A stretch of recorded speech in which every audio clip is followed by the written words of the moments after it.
Hi అండి, అందరికీ నమస్కారం. వెల్కమ్ బ్యాక్ టు అమ్మ వంటలు. ఎలా ఉన్నారు? టుడే రెసిపీ వచ్చండి చిన్నప్పుడు అంటే 90s కిడ్స్. మా చిన్నతనంలో అమ్మమ్మలు సరదాగా ఆడుకుందామంటే సమ్మర్ హాలిడేస్లోని వర్షాల్లోని ఇలాంటి గోలికాయలు చేసి పెట్టేవారండి. ఈ గోలికాయలు అనేవాళ్ళు మేము, చిన్న చిన్న గోలికాయలా చేసేవారు. చాలా బాగుండేవి. ఇవి తినడం వల్ల పొళ్ళు గట్టి పడతాయి అనేవారు.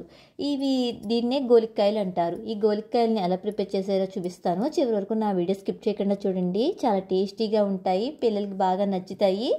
దీన్ని ఎలా ప్రిపేర్ చేస్తున్నానో చూడండి. నా వీడియో నచ్చితే ఒక లైక్ చేసి, షేర్ చేసి, సబ్స్క్రైబ్ చేసుకోండి.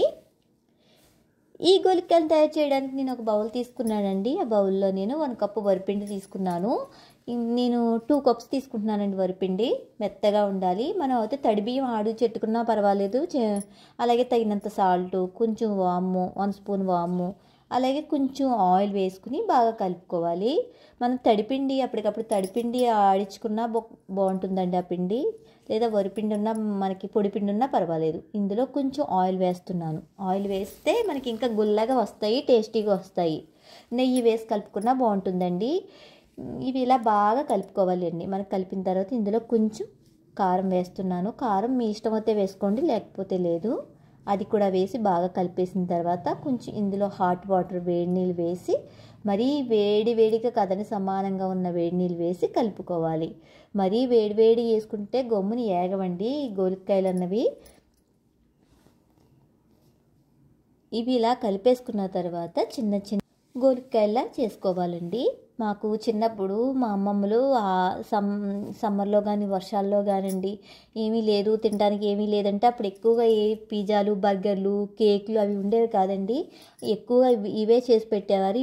ఎందుకంటే ఇందులో వాము ఉంటాయి, పళ్ళు మనకి స్ట్రాంగ్గా కూడా అవుతాయి, గట్టిగా ఉంటాయండి. ఇవి నవలడానికి బాగుంటాయి, పిల్లలకి టైం పాస్ అయ్యేది, చాలా ఇష్టంగా తినేవారు కూడా. ఇందులో గ్యాస్ట్రిక్ ప్రాబ్లమ్స్ వచ్చి శనగపిండి కానీ ఏమి ఉండదు, ఓన్లీ వరిపిండి, నూనె, వాము ఇలా ప్రిపేర్ చేసుకోవాలండి. నేను ఇంకా పెద్ద చేసేస్తున్నాను. ఇంకా చిన్నగా చేసుకుంటే బాగుంటుంది. వీటినే గోలికాయలు అనేవారు చిన్నప్పుడు.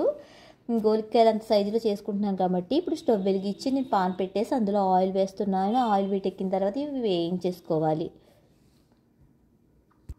ఆయిల్ వీటెక్కింది కదండి. ఇప్పుడు ఇందులో ఆయిల్ వీటెక్కిన తర్వాత మనం ఒక్కొక్కటి అందులో వేసేసుకోవాలండి. నేను పెద్దగా చేసేస్తాను, కొంచెం చిన్నగా వేయించుకుంటే త్వరగా ఎగుతాయి, బాగుంటాయండి. నేను పెద్దగా గోలికాయ సైజ్ అంతా చేసేస్తాను. అంత సైజ్ చేసుకోవడం లేదు, చిన్నగా చేసుకుంటే సరిపోతుంది.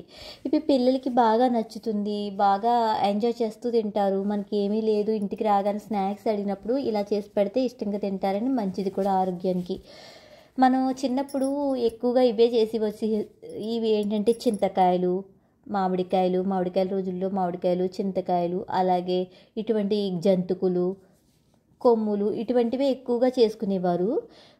అవే బాగా పిల్లలు కూడా తినేవారు. ఇలాగ లేసులు ప్యాకెట్లు అవి ఉండేవి కాదండి. అప్పుడు అసలు తిందామన్నా లేస్ ప్యాకెట్లు అవి గట్టా దొరికేవి కాదు, ఉండేవి కాదు. ఇవే ఆరోగ్యానికి మంచిదండి. ఇవి బాగా ఎగిపోయినాయి కదండి, నేను ప్లేట్లో తీసేస్తున్నాను. ఇవి బాగా ఎగితే కరకరలాడుతూ క్రిస్పీగా బాగుంటాయండి. కొంచెం చిన్న సైజ్ చేసుకుంటే ఇంకా బాగుంటాయి. మనకి ఇందులో వామ్ ఒకటి వేసాం కదండి, మనం నవిలినప్పుడు ఆ వామ్ అనేది మన పంటికి తగులుతుంది, బాగుంటుంది కూడా. మొత్తం అయితే నేను 2 వాయిల్ కింద వేస్తున్నాను. ఫస్ట్ వాయి వేసేసానండి. వేసేసిన తర్వాత అవి తీసి మళ్ళీ 2వ వాయి వేస్తున్నాను. చూసారు కదండి, చాలా సింపుల్గా ఈజీగా ప్రిపేర్ చేసుకోవచ్చండి. గోలికాయలు పాత రోజుల్లో అమ్మమ్మలు చేసి పెట్టేవారు, మనవలకి చాలా ఇష్టంగా తినేవారు, బాగుంటాయండి. ఇది పాత రోజుల్లో మీకు అందరికీ తెలిసే ఉంటుంది గోలికాయలు అంటే ఏంటన్నది. చూసారు కదండి, చాలా ఈజీగా ప్రిపేర్ చేసుకునే 90s కిడ్స్ గోలికాయలని మీరు కూడా ట్రై చేయండి. నా వీడియో నచ్చితే కనుక ఒక లైక్ చేసి, షేర్ చేసి, సబ్స్క్రైబ్ చేసుకోండి. మరిన్ని వీడియోలు అప్లోడ్ చేస్తాను. అంతే కాదండి, సంక్రాంతి స్పెషల్గా మీకు ఏ వంటకం కావాలన్నది మీ కామెంట్స్ రూపంలో పెడితే అది నేను ట్రై చేసి మీకు వీడియో రూపంలో అందిస్తానండి. అలాగే కింద ఉన్న బెల్ ఐకాన్ క్లిక్ చేయండి. అలా క్లిక్ చేయడం వల్ల నా వీడియోస్ అన్నీ మీకు వస్తాయి. Thank you for